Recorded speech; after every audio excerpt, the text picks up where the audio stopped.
So with that, okay, we are live. So we'll go ahead and get started with the voting. Just as a reminder, no debate or questions once a roll call vote has been called. A member may briefly explain their vote. Delegation members can ask for votes to make a bill a delegation bill. Need members, and we need at least 8 members to make it a delegation bill. So with that, the first bill being voted on this morning is House Bill 1224. Matt, could you tell us about that? I'm just going to do this so they can see you're here. Yes, good morning. This bill provides that a restriction by a homeowners association that would prohibit a riparian landowner from constructing a pier without gaining written consent is not enforceable as long as the riparian landowner meets all other federal, state, and Anne Arundel County guidelines. The amendment also includes the improvements that would protect the shoreline as well as the construction of a pier. All right. Is there a motion on the bill? Move unfavorable. Is there a second? All right, has it been moved and seconded? Okay, yep, it's been moved and seconded. Santa, could you take the roll? You're on mute. Yes, got it. Vice Chair Bagnell, Yes. Delegate Barnes, Yes. Delegate Bartlett, Yes. Delegate Carey, Delegate Chang, Yes. Delegate Chisholm, No. Delegate Henson, Yes. Delegate Howard, No. Delegate Jones, Yes. Delegate Kipke, No. Delegate Lehman, Yes. Delegate Munoz, Delegate Payne Melnick, Yes. Delegate Saab, No. Chairman Rogers. Yes.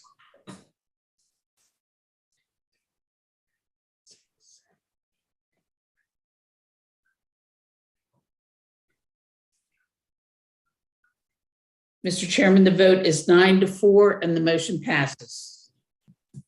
So that was, okay. So the next bill. Mr. is Chairman, House- can I explain my vote? You said I could explain my vote. Yes, you can. And you didn't give me Absolutely. a chance to speak on my bill either, which I appreciate. So, Delegate Henson asked a very good question. What's the difference between like a pier and sheds and fences? Well, the Maryland State Constitution, which every one of us in this delegation put our right hand up and swore to protect, is clear about this. And it's in code 16-201 of the Environmental Code. A person who is the owner of abounding or navigable water cannot be denied their riparian rights. Let me explain it to you this way. We have state roads. You are permitted to have a driveway to access that state road. That's the same as the water. We have state waters. Nobody owns the waters except for the state, but you cannot be denied the access to that water if you have the riparian rights. This is in code from 160 years ago. And it's also was reinforced in 1970. It says a repair, and this is in Maryland state statute. A riparian owner may not be deprived of any right, privilege, or enjoyment of riparian ownership. We just denied that. That's a dereliction of duty. Thank you, Mr. Chair. Yep. Okay. The next bill before the delegation this morning is House Bill 1215, Anne Arundel County Natural Resources Fishing Gear by Delegate Howard. Matt. Yes, this bill provides that in Anne Arundel County, provisions that only allow fishing with a rod or hook or line in the specified waters for Anne Arundel County apply only to finfish. The bill also authorizes commercial harvesting of finfish with archery equipment. All right, is there a motion on the bill? Move favorable. Is there a second? All right, it's been moved and properly seconded. Shannon, could you take the roll? Vice Chair Bagnell, Yes. Delegate Barnes, Yes. Delegate Bartlett, Yes. Delegate Carey, Delegate Chang, Yes. Delegate Chisholm, Yes. Delegate Henson, Yes. Delegate Howard, Yes. Delegate Jones, Yes. Delegate Kipke, Yes. Delegate Lehman, Yes. Delegate Munoz, Delegate Pena Melnick, Yes. Delegate Saab, Yes. Chairman Rogers. Yes. Mr. Chairman, the vote is 13-0 and the motion passes. Okay, all right. So next we will move on to our bill hearings for this morning Mr. and Chair, yes, can we request a delegation letter on behalf of 1215? we sure can. Thank you. Do we need to vote that as well, Sienna? That's 1218. If you want to be correct, it's HB 1218. 1218. Correct, 1218.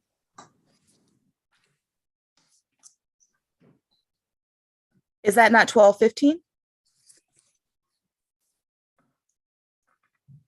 It's listed as 1218 on my vote sheet. I don't know if that's right or not. Oh, I'm sorry. Must, 1218 is the wholesale bill, 1215 is natural resources.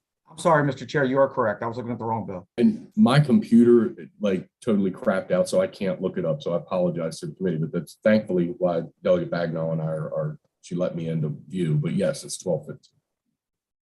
Thank you for that, Delegate Howard. You two look good together. Anyway, all right, moving on. I wanted to, which I didn't do up front, we have a number of visitors with us. So I want to take this opportunity to recognize Senator Vital. And as we always do, we acknowledge all of our senators. So Senator Elfreth, Senator Rosa Pep, Senator Simon Ayer, and Senator Riley, should they join us at some point during the meeting. I see we also have from Anne Arundel County Public Schools, Alex Chitznovich, and we also have Valerie Monroe with us from DLS. So with that, we'll move into our two bill hearings for this morning. We'll start with House Bill 1399, Anne Arundel County Board of Education, member compensation, Delegate Bartlett. Thank you, Mr. Chair. So this is House Bill 1399. It's cross-filed with the good Senator, Senator Vital. This is the Anne Arundel County Board of Education member compensation. The goal of the bill is to increase the compensation for the members of the Anne Arundel County Board of Education by $10,000 beginning with their next term.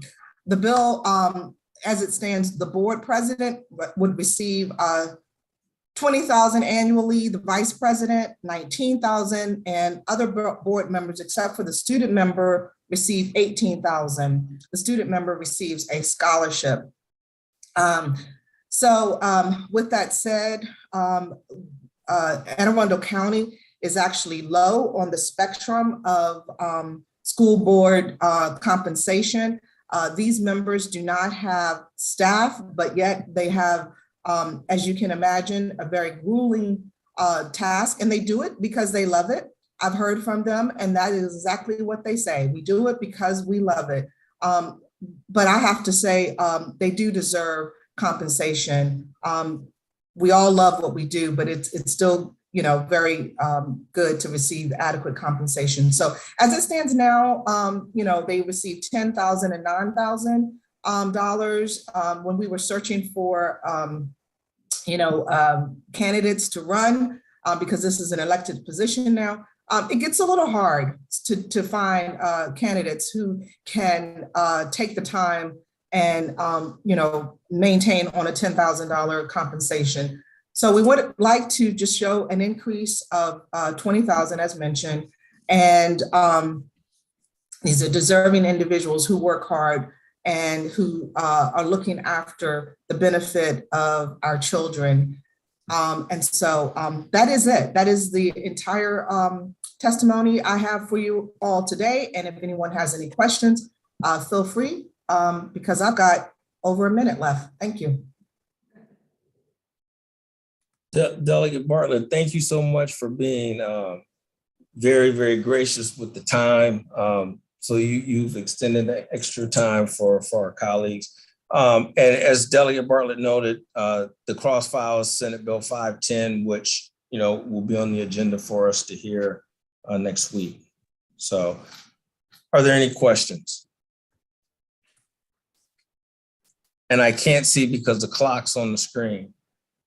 Mr. Chair, I'd like to note, if I may, Yes. if I don't know if this is appropriate time to mention it, and I don't know if the Education Subcommittee Chair is going to give a report later, but if that is not going to happen, I would like to mention how things went in the Education Subcommittee Chair, but it's up to you, Mr. Chair. No, absolutely. Please, no, go ahead. Go ahead. Well, if you don't mind. I see a question from Delegate Chisholm, but Delegate Bartlett, since you had the floor, if you want to go ahead and mention, or you can wait to after Delegate Chisholm's question. And then I see Delegate Saab. I can see again. Well, well, perhaps what I'll do is just mention very briefly that the bill was voted by majority vote out of Education Subcommittee. Okay. The delegation subcommittee. The delegation subcommittee, that's correct. Got it. All right, Delegate Chisholm. Thank you, Mr. Chairman, and I would gladly given Delegate Bartlett the full time, but she needed more to explain. I'm assuming that's all she wanted to say, but so I voted against it for a couple of reasons, and I understand that it is a lot of time, but this is 100% increase on what they're currently making. And by the assertion that it's hard to find good people, it kind of casts aspersions on our current Board of Education, saying that, well, we could have got better people if they would have got paid more money. Because in my recollection of the last few elections, we've had no problem finding quality candidates. Matter of fact, the Board of Education was some of the most highly contested races that I can remember. I understand it's a lot of money, and it's a lot of time, and they don't have a staff, but it's not really a full-time job either. And I understand one of the things I would possibly make an amendment to keep the scholarship part in, because $8,000 for college, I understand, is very little these days. So I'd be amenable to taking a look at that, and maybe a small increase, but 100%. That's a lot. That's a huge. There's not a single business in this country that would give somebody 100% raise. It's just unheard of. I know when we're talking about actual figures, it doesn't seem like that much, but that's a huge jump. Taxpayers in the state of Maryland are just feeling under assault. And for us to just say, well, we're just going to double somebody's salary, it's unconscionable to most people. This is other people's money. And I think this gets lost. And it's always something that resonates with me. This is not our money. We are deciding with other people's money, their tax money, that we're going to double somebody's salary because they work hard. I guarantee you they'll still work hard. If they're on the Board of Education, they love what they do, and they love for a reason, just like we do. More money is not going to solve the problem. And that's too often the answer here in this state is, oh, let's put more money towards it. We'll also have to ask the question, whose money is it? It's not ours. That's it, Mr. Chairman. All right, Delegate Saab, followed by Delegate Jones. Thank you, Mr. Chairman. So I recall specifically back then when Delegate Beidel and I worked really closely on drafting the bill and changing the bill from appointed to elected.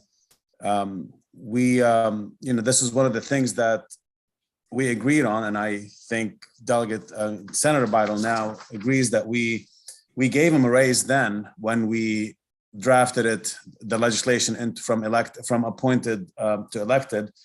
And I agree with Delegate Chisholm. I understand they do it because they love it. We always do things because we love it, and this is public service.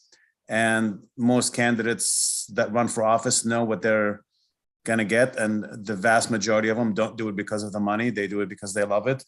But to Delegate Chisholm's point, a slight increase, I think it's not bad. I understand they work a little bit more. They have been working a little bit more than maybe they anticipated, but a double increase is a little over the top, at least for me.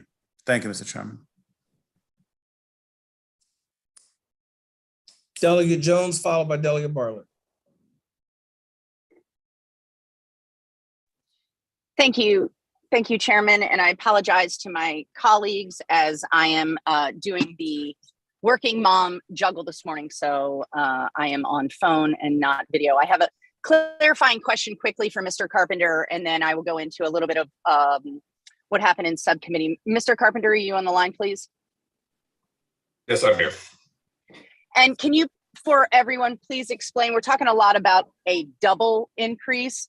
What is that double increase in raw numbers, please, for everyone? Yes, the president's current salary is $10,000. It's increasing to $20,000. The vice president, $9,000, increasing to $19,000. And the rest of the board members besides the student, $8,000 to $18,000. Okay, thank you so much. So we're going from 10,000 to 20,000. And just as a reminder, that's $27 a day. We're paying someone at our Board of Education $27 a day. What also came through in testimony yesterday in subcommittee was that not only, we're not just talking about all the responsibilities at the actual board, but they have no staff, no operating budget of their own to help with the onslaught of constituent requests and emails. And so I just wanted to make sure that we put this in a context. Double sounds like a lot, but we're going, their current salary is $27 a day. So the subcommittee did in fact vote this out by majority. And that's all. Thank you so much. Delegate Bagnall. Or did you mean Bartlett?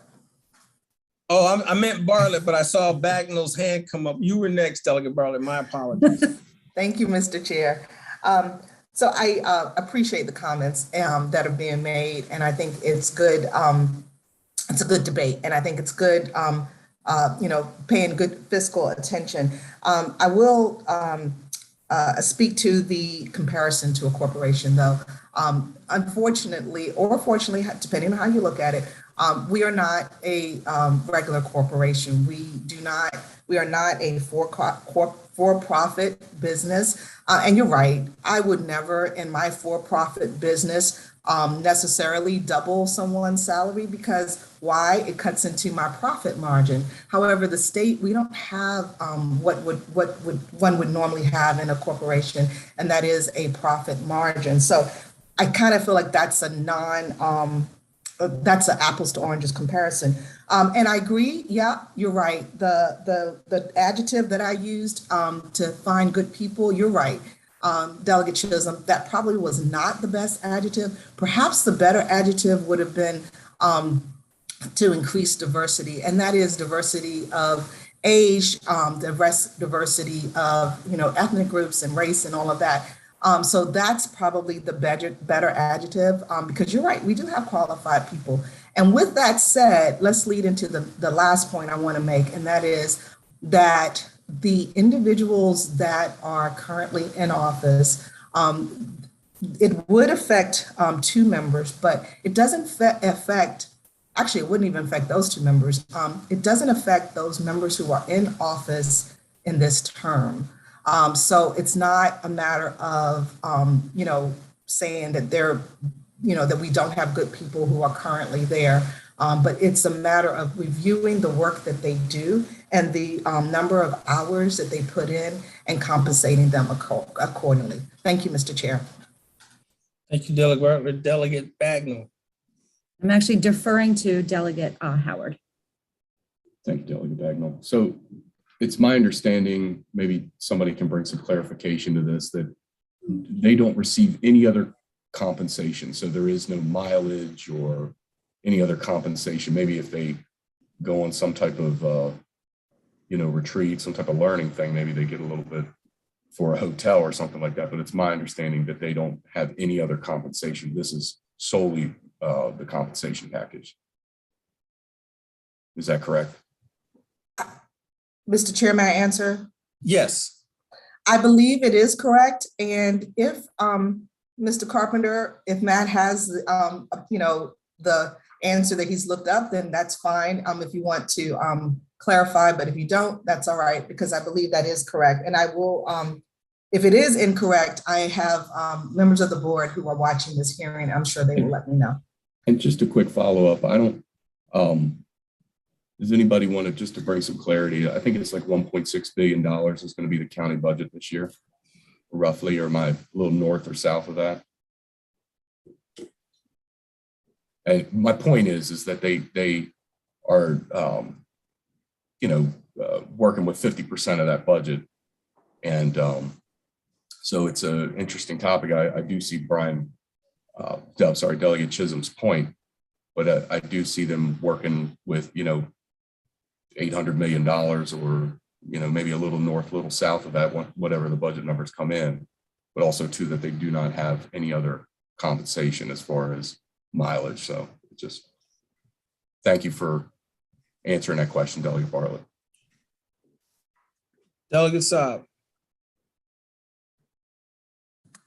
Thank you, Mr. Chairman. So I actually disagree with Delegate Bartlett that just because we're a nonprofit and we're a government entity and there is no owners, private owners, and we're for profit, that we should not be good stewards of the taxpayers' money, for that note. But my other question is that came up when you were explaining that the reason we need the raise because we need diversity of age and diversity of ethnic groups. I'm not sure I understand fully what that means.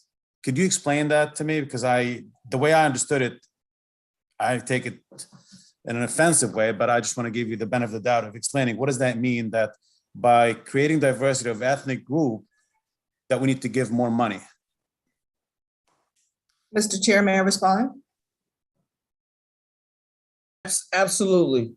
Okay, so what I mean by that is, unfortunately, sometimes when your sole income, you're the sole, you have no other source of income, you can't live off of 10,000. Well, I shouldn't say you can't, but it makes it pretty difficult to live off of 10,000. So some individuals who cannot, this may be a primary source of income.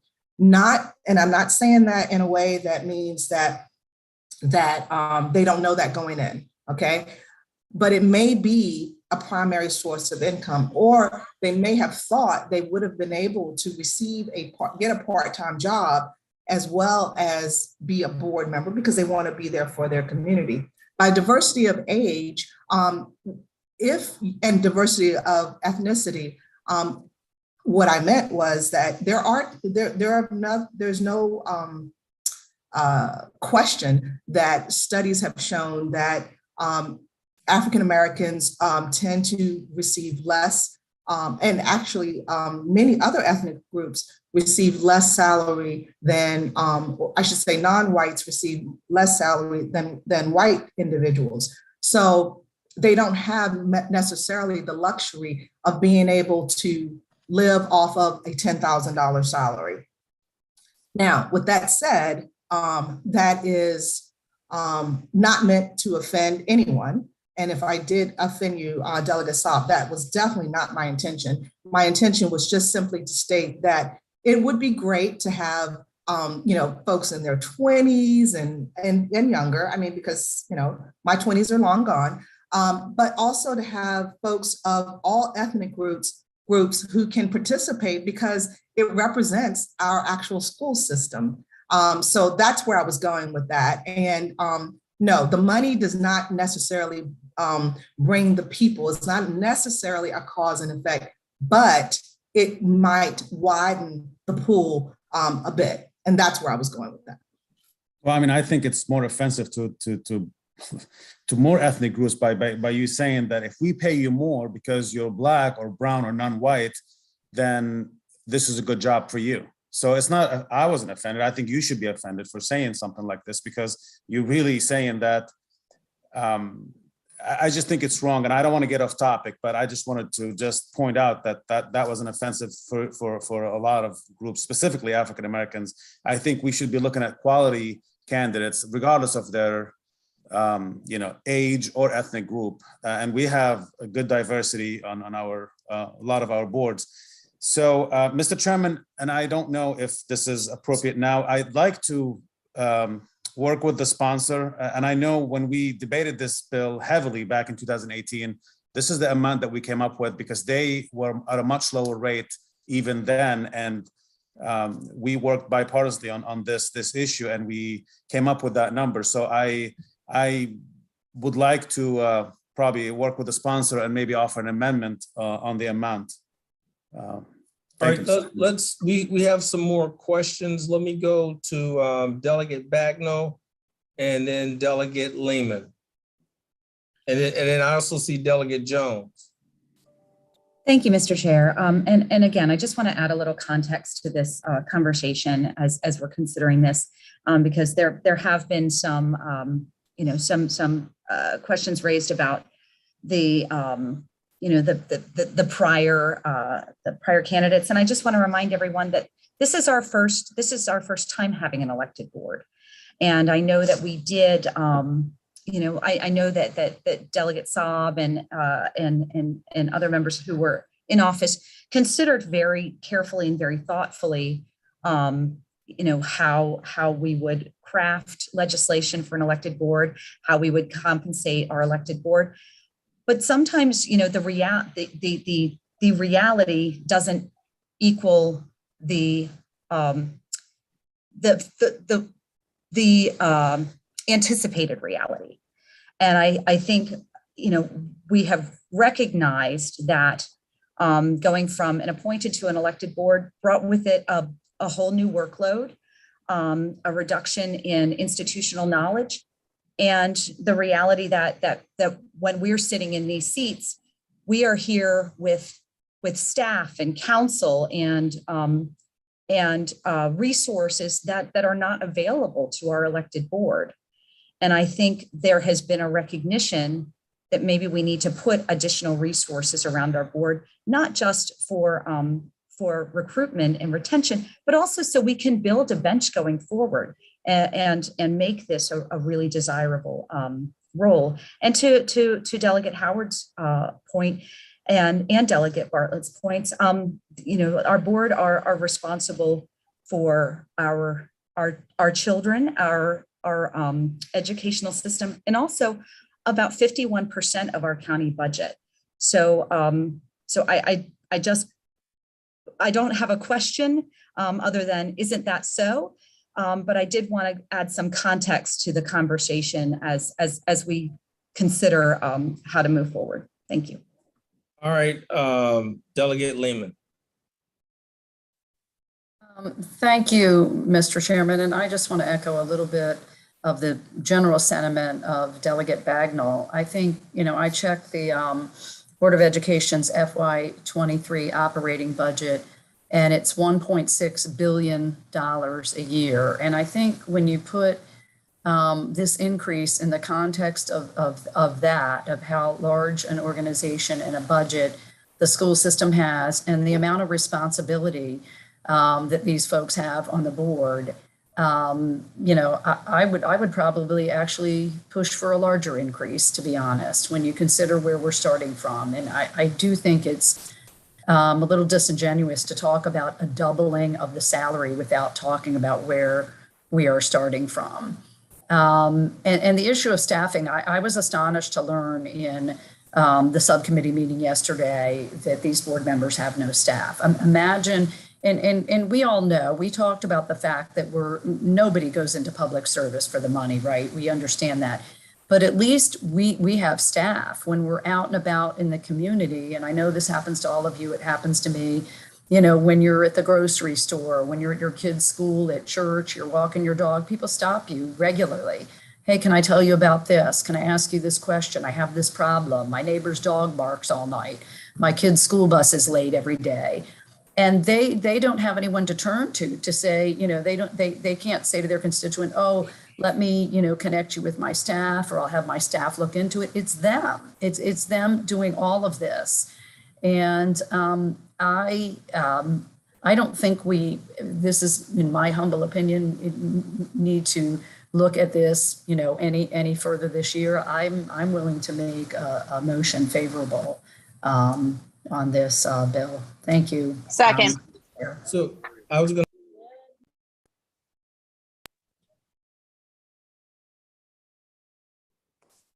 Delegate Jones, you had your hand up? I did, sir. I am due in Ways and Means, but I seconded Delegate Lehman's motion. Can you hear me? I see Matt Carpenter's hand up, so I'm gonna call on Matt.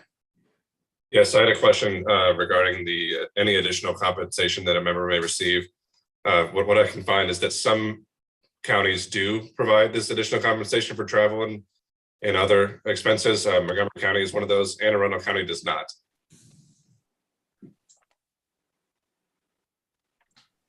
Okay. I see Delegate Saab's hand up. Do you have another question, or is your hand just up from last time?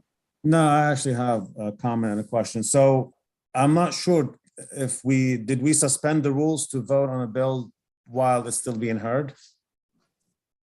Do we have to suspend the rules to? That request hasn't been made. Are you wanting to make that request?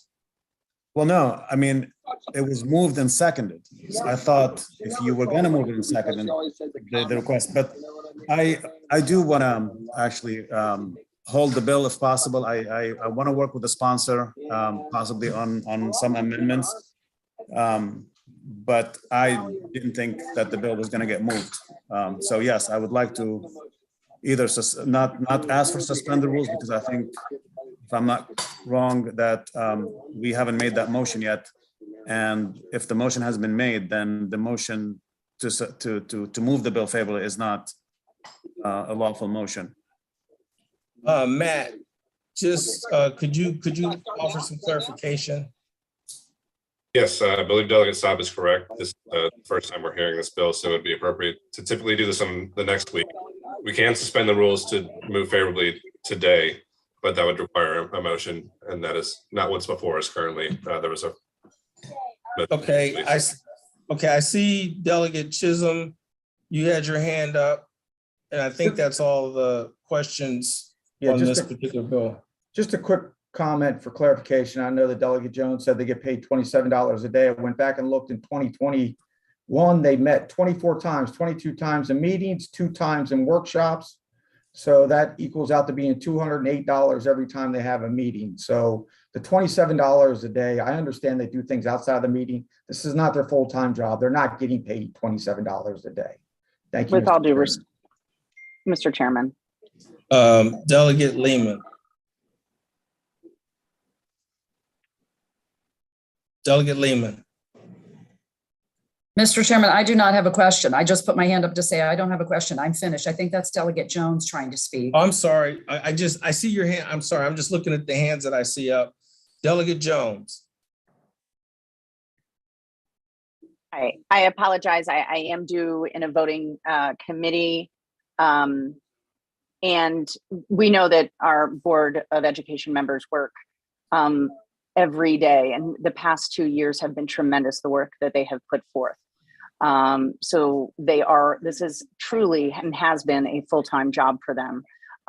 But I was wondering if we could suspend the rules. Can I make a motion to suspend the rules and move the bill? I see Delegate Bartlett's hand up, and then I'll take her question, and then we'll go from there. I actually, Delegate Jones kind of beat me to it. I was going to make a friendly amendment to the motion that is on the floor to ask the maker of the motion, which I think was Delegate Lehman, if she would accept a friendly amendment to change the motion to a motion to suspend the rules. Yes, I'm happy to do that, Mr. Chairman. Could I withdraw my motion favorable and put in a substitute motion to suspend the rules, if that's okay, if that is procedurally correct and appropriate? Mr. Chairman. Delegate Saab. Thank you. I'll second so we can have discussion. I think it's inappropriate. Thank you, Delegate. Thank you, Mr. Chairman. I think it's inappropriate to suspend the rules. This is the first time this delegation has heard this bill, and maybe many of you have been lobbied or discussed this bill, but for a lot of us that are not on the education subcommittee, we have not heard the bill. This is the first time. I haven't had a chance to fully read the bill, and I just don't think it's appropriate. I know you have the votes to probably suspend the rules, but I just don't think it's appropriate for us to suspend the rules to vote on a bill that is not fully vetted. I just object to the motion.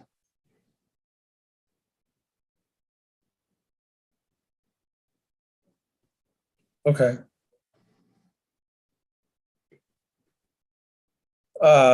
Chair Rogers, Delegate Howard had a comment if Delegate Howard. Thank you, Mr. Chair. Mr. Chair, is it outside of your authority as the chair of this body to call a meeting of Monday or Tuesday? No, we can certainly do that.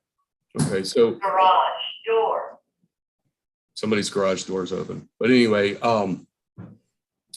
so I think there is some questions. I certainly have one, and that is that in the subcommittee meetings, was there any talk about a phase-in of these salary increases over an amount of time? So I just wanted a little clarification. So you can call another meeting at any time. So that as far as a time delay or anything like that for this legislation, that's not really an issue. Okay. All right. So Delegate Bartlett. Thank you, Mr. Chair. I move the previous question. second. Okay, I'm going to ask one more question of council before we move forward. So council, is it appropriate or within the authority to? No, I'm not going to do that. So what I'm going to do is I think that there's still some questions out there. We're going to get the questions addressed, and then we'll vote the bill out. So, Mr. Chair, just for clarification, do you think you're going to have a vote before crossover ends on Monday? yes. Thank you, Mr. Chair. Okay. So Mr. with Chairman, that, I'm going. When you get this one question that I have that I'd like to know how this would compare to other similar size jurisdictions in the state. I don't know if that's easily attainable or if the subcommittee already looked at that. I certainly agree that these folks need a raise. They're doing God's work. There's no way I would ever be able to put myself through that. But I appreciate what they're doing. But I would like to know how it compares to other similar sized jurisdictions in the state, if that's available. Thank you. Delegate Bartlett. Yes, Mr. Chair, it is available. I will provide it to everyone within the hour. Okay. All right. So we're going to hold this bill for a vote before crossover on Monday. So be monitoring your emails. We're going to try to make sure that we get everybody's questions answered. We're going to try to make sure that if there is a possibility for a friendly amendment, that can be done, and then we will vote this out. So at this point, we're going to move to House Bill HB 1441. Delegate Saab.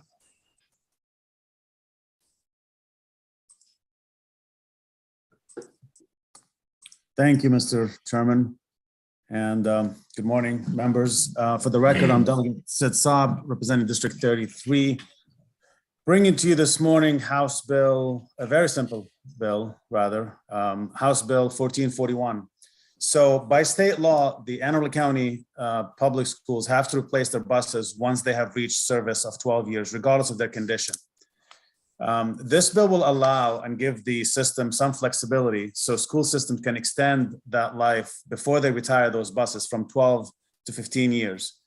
Many counties, neighboring counties have this flexibility, like Calvert County, Caroline County, Cecil County, Charles, Dorchester, Queen Anne, and there's a couple other. They all have the flexibility to add those 3 years to the life of these buses. So what this bill specifically says that if the bus is still in good, so if the bus is still in good working order and it did not fail to meet the applicable school bus and motor vehicle safety, that the school system have the flexibility to add 3 more years before they retire those buses. This issue was brought to me, to my attention by Councilman Amanda Fiedler, and this topic comes up every year during the budget discussions. So I think the school system would benefit by adding those 3 years. And I want to point out, because I'm sure this is a question is going to come up, that this does not reduce the school system budget in any way, or because of maintenance of effort will still exist under this bill. It just allows them to be more efficient with taxpayers' funds, and it's a win-win for the school system and for us as taxpayers. And according to the fiscal note, does not materially affect state finances operation or the school system. So with that, you'll also find a letter of support from the Anne Arundel County schools. It's in your packet, or in your rather in your mailbox. So with that, Mr. Chairman, I asked for a favorable report. And look, this might be a good bill that we can find some of that money that we're saving from not retiring our school buses, so we can pay a little bit more for our school board members. Thank you, Mr. Chairman. All right, are there any witnesses? Yes, Mr. Chairman, I believe Councilman Amanda Fiedler. Sorry, I can't see my full. She's on there. And also from the school system, Mr. Alex Chiknovis. Okay, I'll call Councilwoman Fiedler next. Good morning, Mr. Chair, Madam Vice Chair, members of the committee. For the record, my name is Amanda Fiedler, Council Representative for the 5th District in Anne Arundel County. I'm here today as an independent council member and do not speak for my colleagues. I support this bill. I'd like to thank Delegate Sid Saab for introducing this common sense legislation. This came to the council's attention in 2019 when we were working on our first fiscal year budget as a newly elected council. And in the process of hearing testimony from the school system, we were trying to identify ways and flexibilities within the budget to kind of move money around in order to be able to afford other items and other priorities as the council worked through the budget.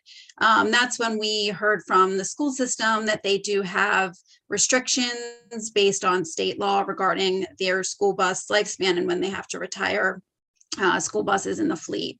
So this legislation, if passed, would allow Anne Arundel County to join other jurisdictions, as the delegate said, who do have the flexibility to maximize the investment of taxpayer dollars while transporting students in our county safely. And I ask for your favorable support this morning. Thank you. Thank you, Councilman Fiedler. Mr. Chiknovis.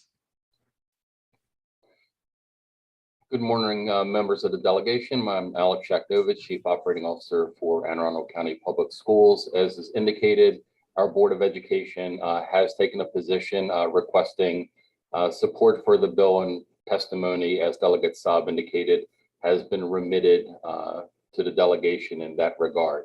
As has already been spoken to previously, the buses that the school system owns and operates, as well as our independent contractors, are exceptionally well specified, built, constructed, maintained, operated, and rigorously inspected on a routine basis to ensure that they comply not just with our requirements, but that of the state and the federal government. as well. The bill would align Anne Arundel County Public Schools with 14 other school districts within the state of Maryland that already have the flexibility of maintaining their buses up to their 15th year of life, as opposed to artificially transitioning them out at the end of their 12th year. Spreading the fixed cost of this asset, which is in the capital budget, so there is no MOE issues at all, maintenance of effort issues, but spreading this out over 15 years instead of 12 years would essentially yield 20% more value out of each of these school system buses, and thus result in considerable savings for both the school district and the taxpayers of our jurisdiction. With that, I humbly ask for your support for the bill. Thank you. Thank you, Mr. Sheknovich. Are there any questions from the members?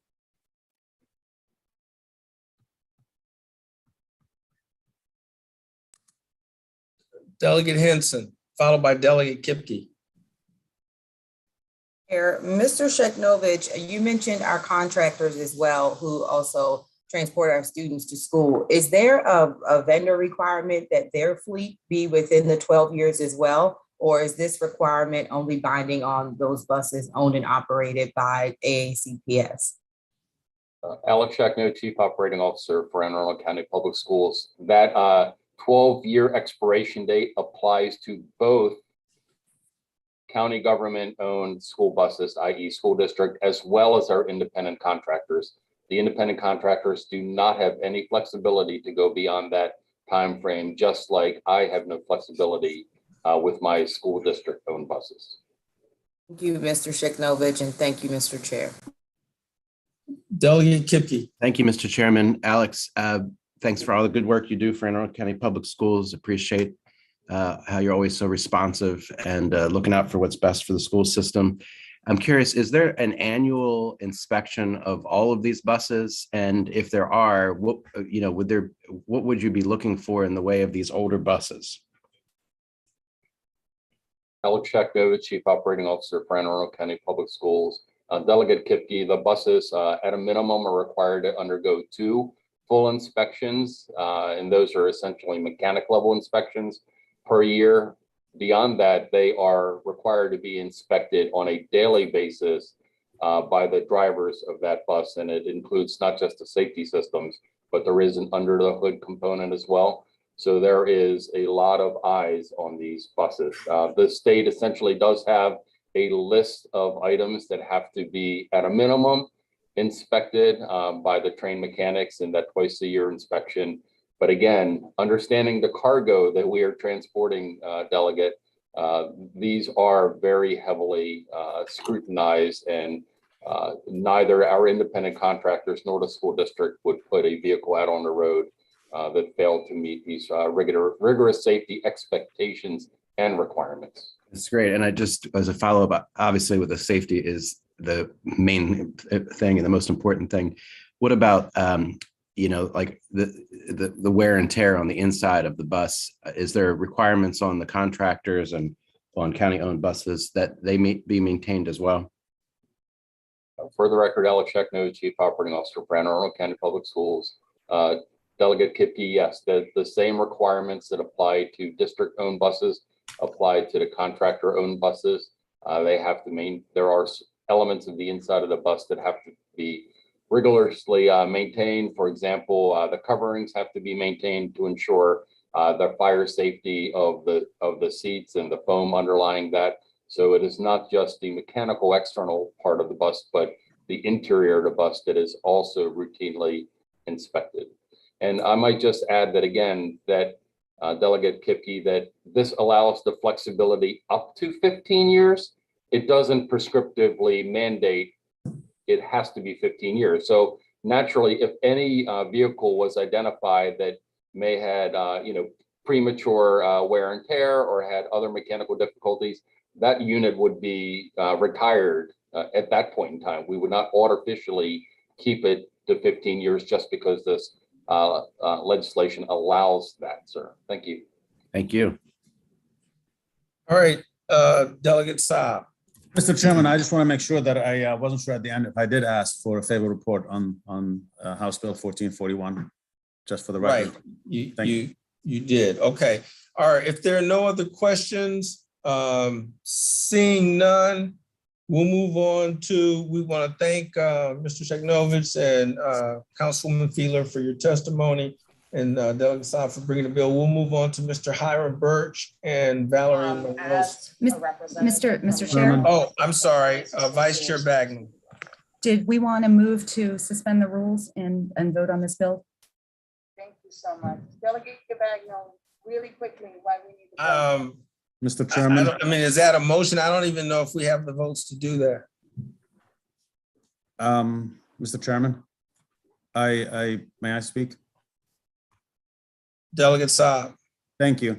So I think just in the spirit of not being a hypocrite, I'd rather also not suspend the rules on this in case someone else has any questions, even though this is a much simpler bill. And perhaps we can maybe vote both bills out before Monday, before crossover, if that's possible. Thank you. Okay, Vice Chair Bagnall. I'm sorry, I'm in two meetings at the same time. I'm sorry, I'm also testifying on a bill in another Zoom. That's okay. So Right. move to suspend the rules. There aren't enough people present. That's okay. what I know. So, And then okay. I withdraw my motion. Okay, all right. So we're gonna move on at this point to Mr. Birch. Okay, good morning. With me today is Valerie Monroe, and she's actually going to be conducting the presentation this morning. She is a new analyst with our department. She came on board this interim, and she's done a fabulous job coordinating our state aid information this year. So, Valerie. Thank you, Hiram. Good morning to the delegation. Good morning, ma'am. So like Hiram said, today I will be presenting to you an overview of state aid to local government, and more specifically as it relates to Anne Arundel County. On page 1, this shows that state aid accounts for a large portion of the state budget.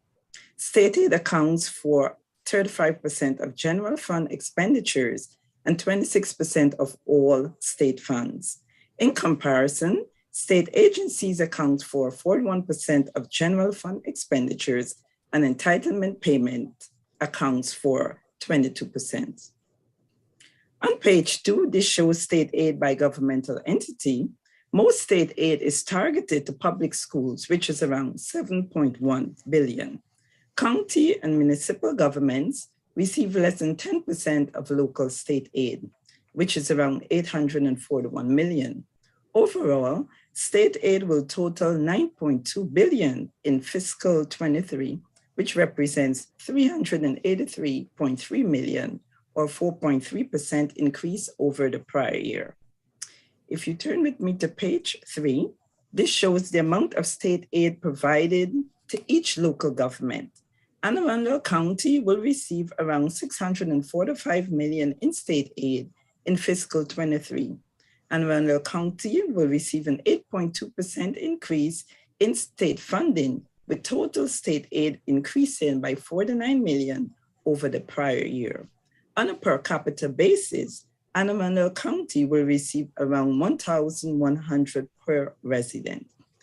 If you skip with me to page 9, this shows the proposed enhancements to public school funding.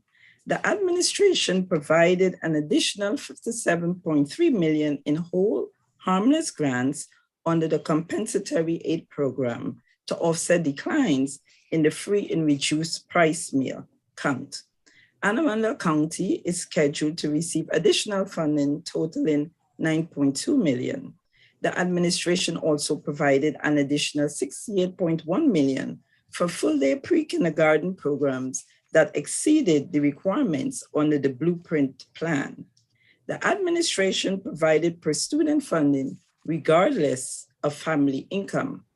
Under the Blueprint Plan, full-day pre-kindergarten funding is targeted to the lowest income families at 300% of the federal poverty level. Anne Arundel County will receive 3.7 million of this additional funding.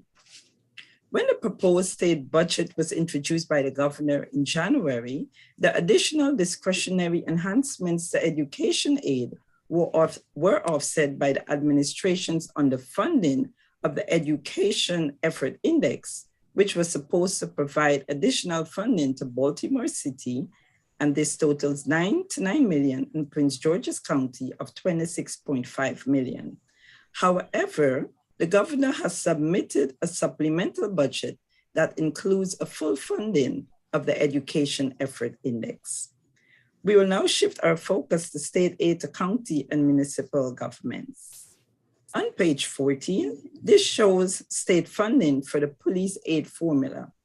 Anne Arundel County will receive 9.1 million in funding under the existing police aid formula. On page 15, this shows the factors affecting police aid. The majority of state aid funding under the police aid formula is based on population density. More urbanized jurisdictions with a higher population density receive a higher per capita grant amount. A small component of the formula, representing 4.3% of overall funding, targets funding to municipalities based on the number of sworn officers. If you turn with me to page 16, this shows the funding allocation for the police aid enhancement as proposed by the administration.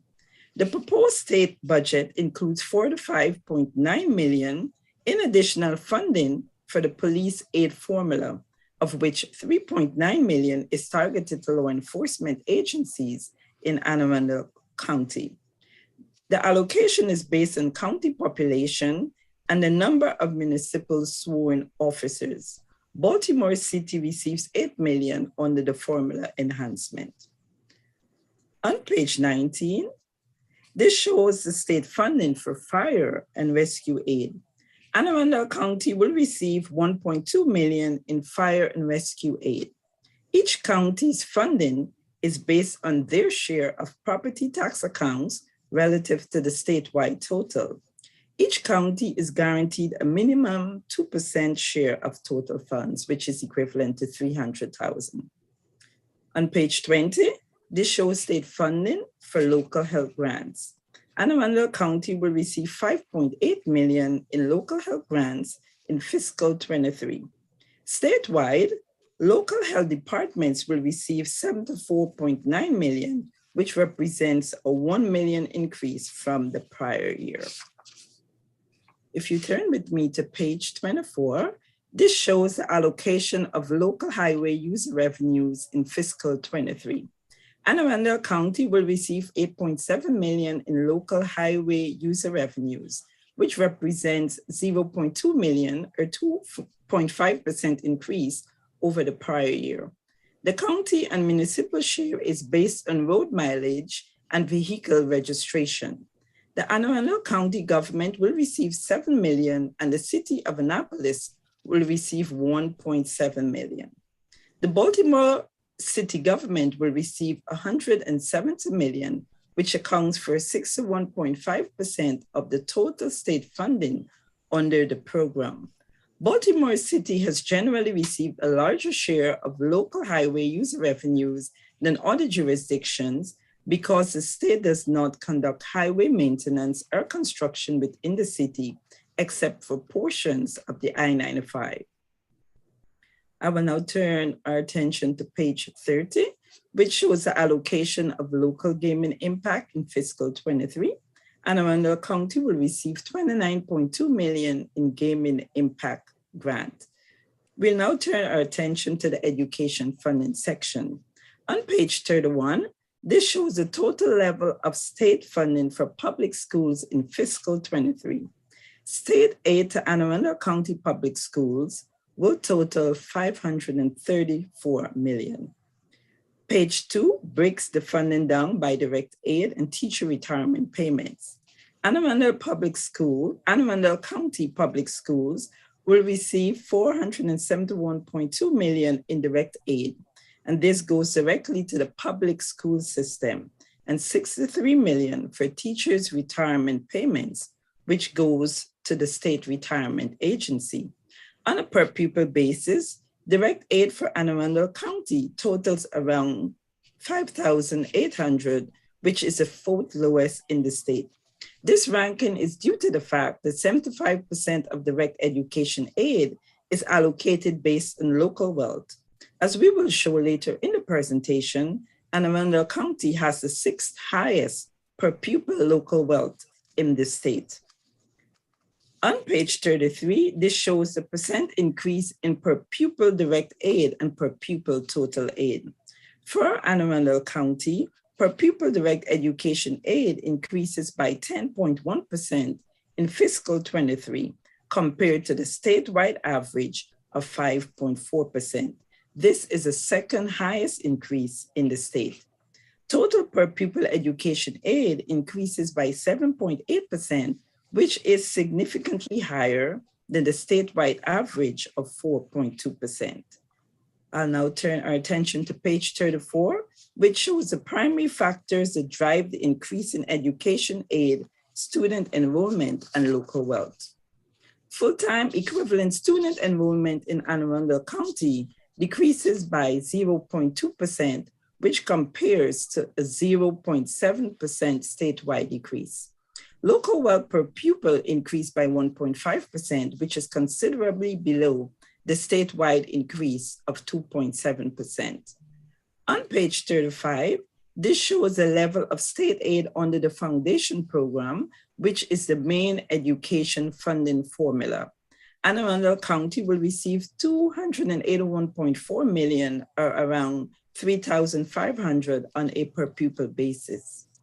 On page 36, this shows the level of state aid under the blueprint initiatives. Anne Arundel County will receive $18.4 million, including $4.8 million for concentration of poverty grants, $7.8 million for full day pre-kindergarten, and $3.2 million for supplemental instruction. Page 37 shows the level of state aid for targeted student populations. Anne Arundel County will receive $127.3 million in funding in fiscal 23. Of this amount, $75 million is for compensatory aid, which is based on the free and reduced price meal count. $25.1 million is for English language learners, and $27.4 million is for special education. On page 38, this shows the factors driving funding for targeted education programs. Generally a higher targeted student index and a lower local wealth per pupil measure generates the greatest amount of funding per pupil.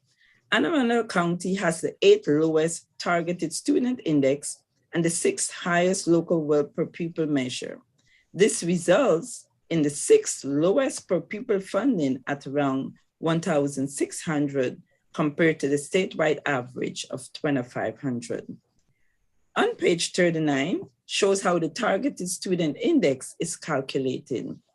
It's a combination of the percent share of total student enrollment from the 3 targeted student populations. Since a student can be in more than one targeted group, a school system can have an index that exceeds 100%, as is shown in the case of Baltimore City, which has an index of 116%. The next few pages shows how local wealth is calculated and how each local school system compares with statewide average, and you'll find that on page 40 through 45. I will now turn our attention to page 46, which shows the change in full-time equivalent student enrollment. Student enrollment decreases by 0.2% in Anne Arundel County compared to the statewide average decrease of 0.7%. This results in a decrease of 149 students for the Anne Arundel County public school system. On page 47, this shows the number of students approved for free and reduced price meals. The free and reduced price meals count decreases by 14.9% in Anne Arundel County compared to the statewide average decrease of 6.9%. Only 3 local school systems realize an increase in the number of these students. Arundel County currently has the 9th lowest percentage of students approved for the free and reduced price meals at 27.4% of total student enrollment. On page 48, this shows the number of students identified as English language learners. Arundel County has the 7th highest percentage of students identified as English language learners at 9.3% of total student enrollment. In fiscal 23, the number of English language learner students increases by 14.6%, resulting in around 960 additional students requiring language services. I'll now turn our attention to page 49, which shows the number of students receiving special education services. Arundel County has a relatively lower share of students receiving special education services. The number of students receiving special education services accounts for 11.8% of the total enrollment compared to the statewide average of 12.8%. On page 50, this shows the public school enrollment as a share of total county population. Statewide, public school enrollment represents 13.7% of the total state population.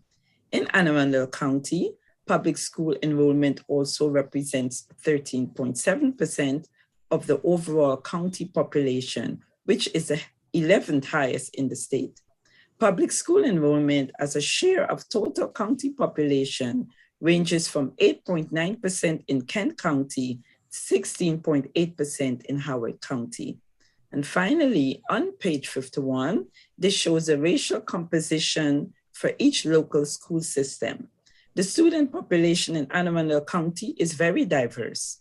Students of color account for around 50% of total enrollment. African American students account for around 22% of total enrollment, followed by Hispanic Latino students at 18%. Asian and multiracial students account for around 10% of student enrollment. I want to say thanks again for giving us this opportunity to present, and I'll turn it back over to Hiram. Okay, we're open for any questions the delegation may have, and if they want to, we're always available at a later time to answer any additional questions or to provide you with additional information. So this is, let me start by saying now I can't see the screen because we still have the presentation up to see if there are other questions. But, you know, one, this is an incredible amount of information, very, very helpful. This is one of my favorite presentations every year because it kind of really gives you perspective from a data-centric standpoint. So really appreciate you all taking the time to do this. And I don't know, do we get a copy of this, or has a copy already been provided? Yes, we would have sent a copy of the overview of the local government, but we will also send a copy of my speaking points from today. Okay, that would be wonderful. Thank you so much. And I see Delegate Henson's hand. Thank you, Mr. Chairman. Thank you, Mr. Birch and Ms. Monroe, for the presentation. I know that we're getting close to the end of the time that we have available, so I would like to take you up on the opportunity for a deeper dive. But for today, I'd like to get a better understanding of the aid that's going to our police departments. On page 16 of the report, it notes that the amount of municipal officers that are sworn in Anne Arundel County are 111, and that would account for the Annapolis City Police Department force. I know that they have reached out to our delegation in 30A to help us get a full scope of implementing the new police accountability measures, what that does to their budget, and some other things that we've required at a state level. So I'm trying to understand if that money that's listed there, that's attributable for the Anne Arundel County grant, goes directly to the Annapolis Police Department, like the highway user revenue goes directly to the city, or if it's a pass-through where it's absorbed into the county's grant. Just any insight I could get on what in the state aid is assisting the Annapolis Police Department. Okay, on page 15 of the report, it does show that Anne Arundel County will get around $9.1 million. A portion of that 9.1 will go to the city of Annapolis. I could try to get that breakdown for you. We've asked the governor's office for that breakdown, and we still haven't received it yet. But on page 16, of the additional $3.9 million for the police aid enhancement, a portion of it's in two different components. One is population-based, which is 3.8 million. A portion of that 3.8 million will go to the city of Annapolis. We'll try to get a breakdown for that. For the officer-based grant of the 108,000, all of that will go to the city of Annapolis because that is enhancing the municipal sworn officer component that all goes to the city of Annapolis. And it is my understanding that the state aid for the city of Annapolis goes directly to the city of Annapolis. It is not a pass-through. So I think the check goes, the county receives a check from the state and the city of Annapolis also receives a check from the state. Thank you, Mr. Birch, for that clarity. I would appreciate the data points that it sounds like you've been trying to get that information as well. I would appreciate having access to that and then also understanding how those compare to prior years. If we're seeing increases in the aid that's going to Annapolis, I would be very interested in understanding that either way. Thank you, Mr. Birch, and thank you, Mr. Chair. All right, thank you, Delegate Henson. Do we have any other questions from members of the delegation? I do want to bring up one other point. All of the information that we shared with you today is available on the Department of Legislative Services website. So we can send you a link to all of the information, including the speaking points for today. That is also provided on our website. So we will make sure that you get all of this information and the links to our website. Mr. Birch, again, on behalf of the Anne Arundel County delegation, thank you for this very detailed information. That link would be most appreciated because again, this is, I really appreciate getting this information every year. So it's very, very helpful. So with that, are there any other questions from members of the delegation? Seeing none, is there a motion Motion to adjourn? Is there a second?